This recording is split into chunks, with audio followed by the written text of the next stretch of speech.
Olá, sejam muito bem-vindos e bem-vindas a esta nossa nova análise. Sabe aquela gaveta famosa que tem em praticamente toda a casa? Pois é, aquele cantinho escuro, meio esquecido, cheio de cabo embolado, celular com a tela trincada, fone de ouvido que só funciona de um lado. A gente acaba guardando tudo pelo famoso vai que um dia precisa, né? É super fácil ignorar essa gaveta do esquecimento no dia a dia, mas já parou para pensar no que acontece quando a humanidade inteira faz a exata mesma coisa? Bom, esse hábito aparentemente inofensivo virou um desafio global gigantesco de gestão ambiental.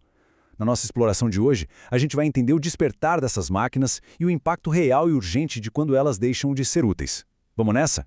Para começar a mergulhar de cabeça nisso, olha só esse dado. O avanço da tecnologia é incrível, trouxe uma conectividade fantástica, mas também criou uma dependência crônica de aparelhos novos o tempo todo. E o resultado pós-consumo é assustador. Segundo a pesquisa The Global E-Waste Monitor, só no ano de 2022 o mundo bateu um recorde histórico bizarro. A gente gerou absurdos 62 milhões de toneladas de lixo eletrônico. Para ter uma ideia, isso representa um salto gigantesco de 82% entre 2010 e 2022. E pior ainda, a projeção é que isso só continue crescendo ano após ano. Falar em 62 milhões de toneladas é meio abstrato na nossa cabeça, né? Então, para colocar essa magnitude colossal em perspectiva, imagina uma fila de 1,5 milhão de caminhões de transporte gigante, todos eles totalmente lotados. Se a gente enfileirar todos esses caminhões, a extensão seria suficiente para dar uma volta completa na linha do Equador. Literalmente o mundo todo abraçado por uma montanha de materiais supercomplexos sendo descartada a todo momento. E quando a gente olha para o cenário global, tem um detalhe que chama muita atenção para nós aqui. O Brasil está em 5º lugar no ranking mundial de produção de lixo eletrônico. E nas Américas, é o primeiríssimo lugar, líder absoluto. Enquanto países vizinhos, ou lá da América do Norte, têm volumes bem grandes, o Brasil ainda assim gera a maior quantidade do continente inteiro. Isso acende um alerta vermelho enorme, mostrando a urgência crítica por uma infraestrutura séria e dedicada de descarte e reciclagem aqui no nosso território. Mas afinal, o que entra na conta como lixo eletrônico de verdade? Pelas normas técnicas, são absolutamente todos os equipamentos que dependem de correntes elétricas ou de campos eletromagnéticos para funcionar. A Agência Brasileira de Desenvolvimento Industrial divide isso tudo em 4 grandes grupos para facilitar. Tem a linha branca, que são aqueles eletrodomésticos pesadões, tipo geladeira e máquina de lavar. A linha marrom, que engloba as TVs e os aparelhos de som. A linha azul, focada nos eletroportáteis do dia a dia, tipo o liquidificador e o secador de cabelo. E por fim, a linha verde, que é a turma dos computadores, tablets e, claro, os onipresentes celulares. E por que a gente acumula tanto? Qual é o motor por trás desse volume assustador de lixo?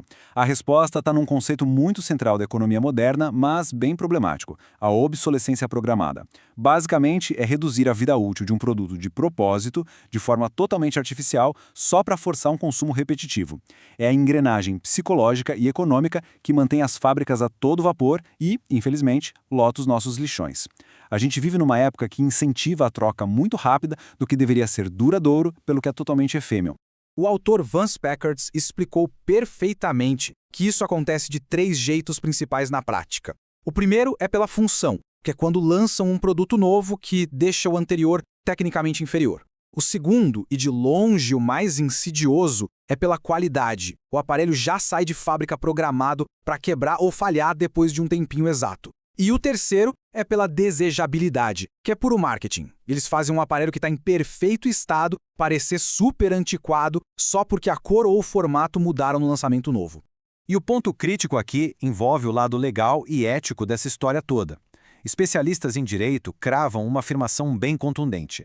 Essa falha programada viola a boa-fé e o princípio da durabilidade, que são garantidos por lei na defesa de quem consome. Não se trata só de uma jogada agressiva de vendas, é um vício oculto mesmo. E muitas vezes, o prazo da garantia para reclamar os direitos só começa a contar quando esse defeito escondido finalmente dá as caras, o que complica ainda mais.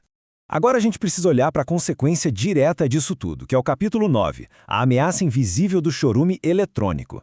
Quando esses aparelhos vão parar num lixão comum, eles simplesmente não desaparecem na Terra. Em vez disso, eles liberam um líquido silencioso e extremamente tóxico. A composição desse chorume revela o que a gente pode tranquilamente chamar de uma tabela periódica do mal. Sério, olha os detalhes. Os eletrônicos estão entupidos de metais pesados.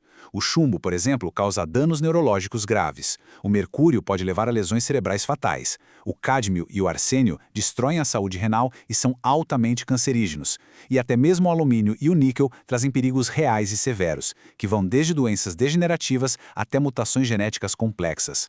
É um risco gigantesco para a saúde humana e para o solo. E aqui a gente bate de frente com um paradoxo muito triste e revoltante. Olha só que loucura. Até 80% dos componentes de um smartphone têm potencial total para serem reciclados. É literalmente uma mina de recursos na palma da mão. Mas no Brasil, a estatística revela um abismo gigantesco. Só 2% desses aparelhos são efetivamente mandados para a reciclagem adequada. E para piorar, alarmantes 10% vão parar direto no lixo comum das casas, indo parar no meio ambiente e gerando exatamente aquele chorume tóxico que acabamos de ver. Então, como a gente soluciona esse problema crônico? Só lei rigorosa e tecnologia avançada não dão conta sozinhas.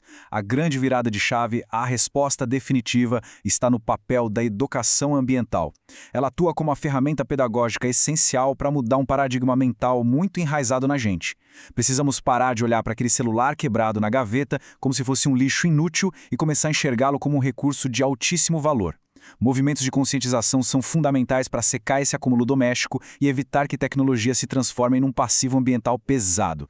E quando esse recurso é descartado do jeito certo, entra em cena um conceito simplesmente fascinante: a mineração urbana. Em vez de continuar destruindo a natureza, cavando buracos imensos para extrair matéria-prima virgem, a mineração urbana recupera metais preciosos como ouro, prata e cobre, indo direto nas placas e nos circuitos dos aparelhos velhos. As cidades se transformam nas nossas novas minas, devolvendo matéria-prima super estratégica de volta para a indústria. É uma solução incrivelmente inteligente e limpa. Os benefícios, tanto financeiros quanto ambientais, são espetaculares. Um único número resume o tamanho dessa genialidade: 95%. Essa é a quantidade massiva de energia que a gente economiza quando recicla o alumínio que já existe num equipamento descartado, se comparado com o esforço gigante de produzir o mesmo alumínio do zero pela mineração tradicional.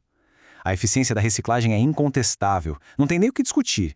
E como a gente faz a roda girar? Através do caminho da economia circular ou da logística reversa. E isso começa direto na atitude consciente de cada pessoa. O primeiro passo é tirar o aparelho da gaveta e levar até um ponto de entrega voluntária, o chamado PEV. Dali ele vai rapidinho para a etapa de triagem e depois para o processo de mineração urbana. Por fim, os materiais recuperados voltam para alimentar a indústria. A Política Nacional de Resíduos Sólidos estabelece certinho que a responsabilidade por esse ciclo todo é compartilhada. Tem o papel dos fabricantes, tem o papel do governo, mas no fim das contas depende intrinsecamente da ação de quem consome.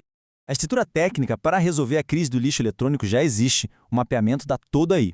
Mas o sucesso real dessa economia circular e a preservação da saúde de todo mundo dependem fortemente desse compromisso entre o saber e o agir. A mudança de verdade começa na mentalidade de cada indivíduo ao encarar o próprio consumismo. Diante de tudo que a gente desbravou hoje, fica uma reflexão final para levar adiante. Aquele celular antigo, esquecido e empoeirado na gaveta, ele é apenas lixo sem valor algum ou ele é um tesouro precioso que simplesmente está guardado no lugar errado? A resposta a essa pergunta é o que vai definir o futuro do nosso meio ambiente. Um grande abraço e até o nosso próximo mergulho analítico.